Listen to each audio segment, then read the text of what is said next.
is Judy from Patterns for Pirates, and I am just going to speed along with a complete sew up of the new sweater weather. I have an adult size medium here for myself, and it's going to be a waffle knit, so it is very difficult to tell the right from the wrong side in the video.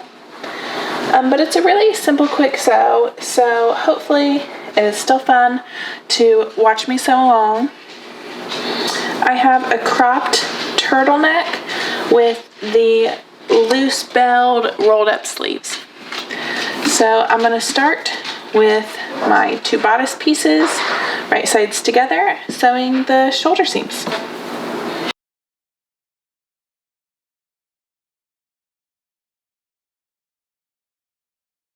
Okay, I'm going to open them up with the right sides facing up, and I'm going to add in the sleeve.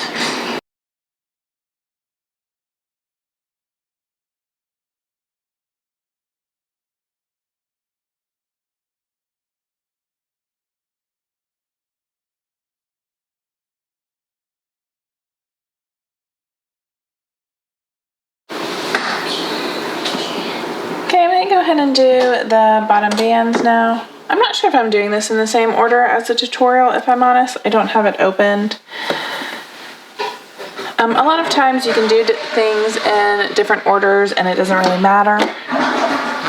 So I'm sewing up. I have these right sides together. This is one of my bottom bands. Right sides together, I'm going to sew up these short ends.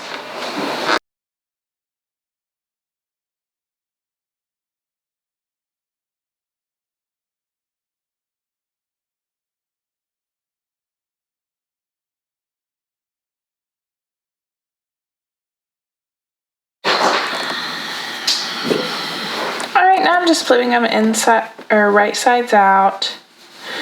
You really want to give this a press with your iron. I'm skipping that till the end for now just to help save on video time.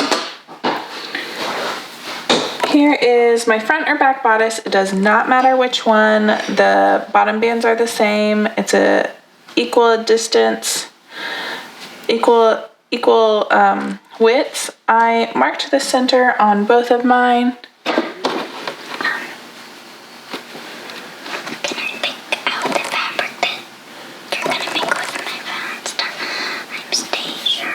Yes. And I'm going to pin it a 1/2 inch away from the edge here. This is giving me my hem allowance for the side split. If your fabric is super slippery, it only takes a second to do a quick baste stitch right here to make sure that it stays nice and even on that side. And I like to do that if my fabric is one that either likes to grow, stretch, move around on you easily. Alright, so I just basted really quickly right here on these edges to hold it in place, and now I'm going to zip through my serger and repeat on the other bodice piece.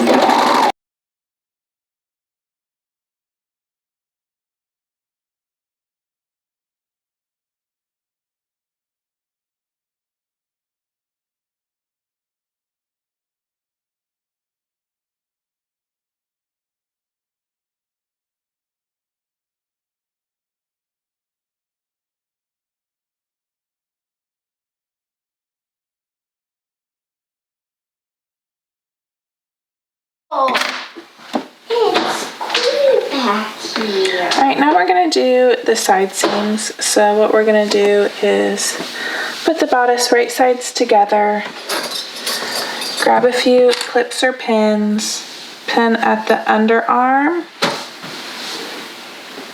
at the wrist, and then at your side split marking. And of course, however many in between those points that you need as well.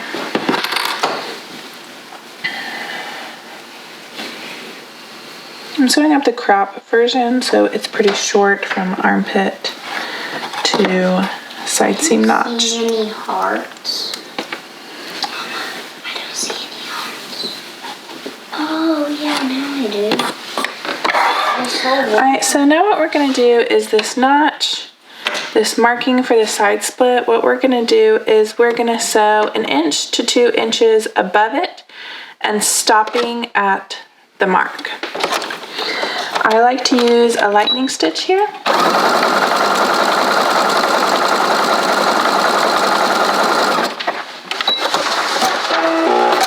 It's important if your fabric has vertical stretch to still give your seam stretch, or you might pop it. Okay, after we stitch that, what we're gonna do, hopefully you can see my seam, my stitching right there. What we're gonna do is about halfway through our stitching, we're gonna clip into the seam allowance all the way up to our stitching, but not through our stitching. So here's my notch that I cut from the marking. I sewed about 2 inches up and then I snipped in about 1 inch. I'm going to repeat on the other side.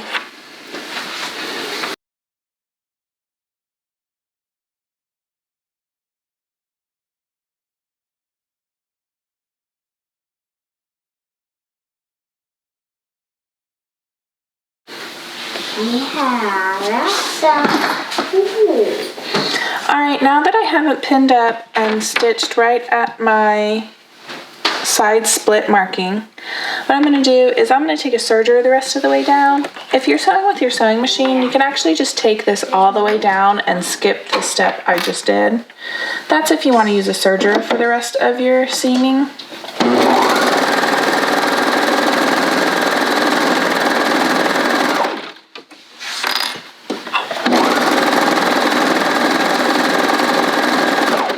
You cannot use your serger on that side split hem right there, or marking right here, because you really need that full ½ inch to remain intact, while the serger will trim it down to 1/4 inch. When you hit the bottom of your split right here, you're going to need to finish off your serger tails in whatever your favorite way is. I like to flip and go back the other way a little bit, so you'll see me do that.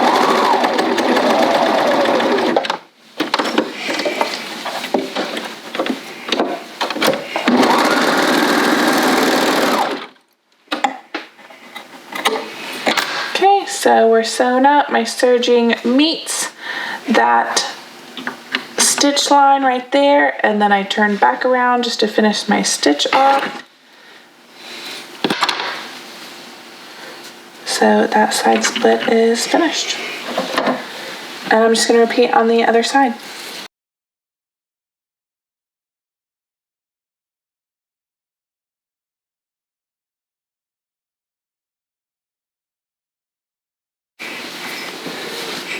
Okay. Again, I'm not sure I'm doing this in the exact same order as the tutorial. I'm sorry, I should have pulled it up and had it next to me. I'm going to finish off my side splits now though. After a good press, you're going to press your ½ inch all the way from your side seam marking down to the bottom. You should have that perfect ½ inch already on the bottom and on the top. So you just press your seam allowance open here where it's stitched, and then on the bottom all you're going to do is press your seam allowance up and then over to cover the seam. I'm gonna have to be patient. I'm doing the video. So I'll show you a close-up here in a second once I get a couple more pins in. I do have a separate side split video to help you if you are struggling with the side split. That I talk a lot more in detail. So, there we go.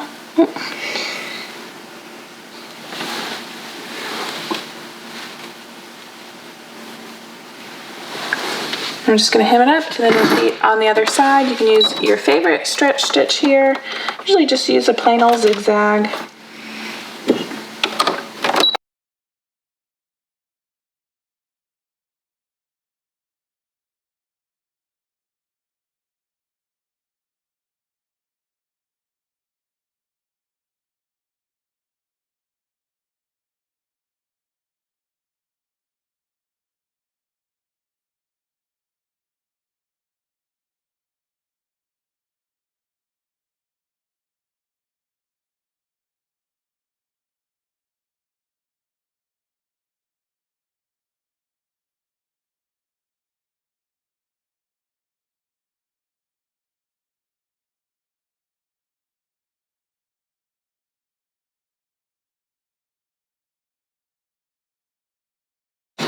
All right, now I'm going to sew up the turtleneck.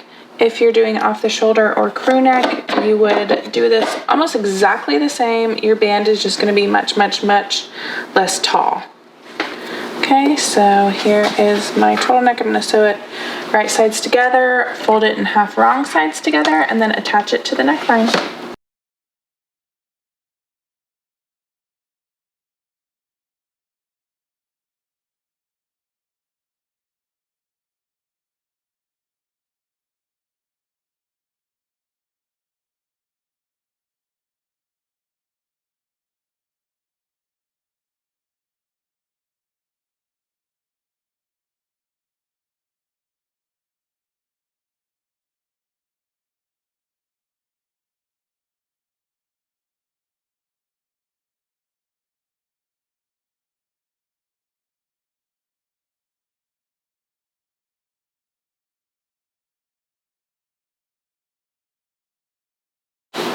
Alright guys, and we're completely sewn up. Mine definitely needs a good press since I did not press to make the video quicker while I was making it. I usually always press on those side seams. I always press on the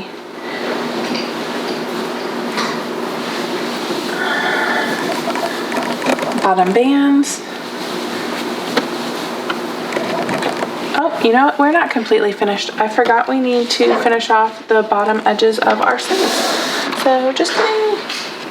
I like to serge the bottom of these. Since it's knit, most knits aren't going to fray, but I actually love waffle knit and sweater knits, and they actually can fray. For this pattern, I keep using waffle knits and sweater knits. So I've just gotten to the habit of serging this bottom edge. I'm gonna make sure it's not, it was gathering it a little bit because my settings are set for 2 layers. Looks like it's a little much. You can tell a little much for this single layer, so I'm just gonna smooth it out.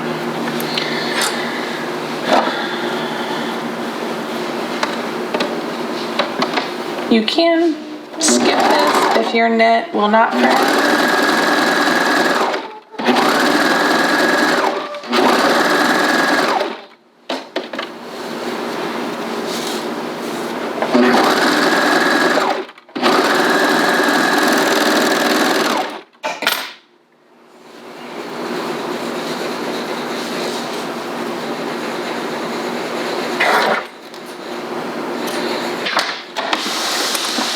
Okay, this is another step that I absolutely would not skip ironing at all. I have my shirt right sides out, and I am going to fold it up on the fold line on the pattern. I believe the adult is 1.5 inches and the youth is 1 inch, but double check that on your pattern pieces just in case my memory is not correct. So you press it up towards the right side on that fold line, and then you fold it again on the second fold line, and again press, and tack it however much you want for your fabric. This is a pretty drapey waffle knit. It's going to want to unroll a lot, so I'm going to probably tack this in about 4 spots to be safe. I always tack it at the seam because it's super easy to hide there. Just stitch in the ditch on the seam right there.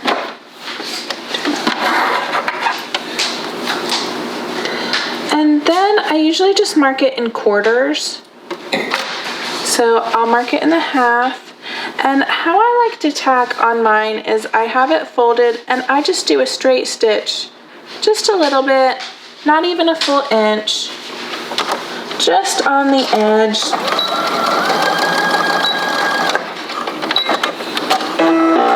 I find it's pretty hidden.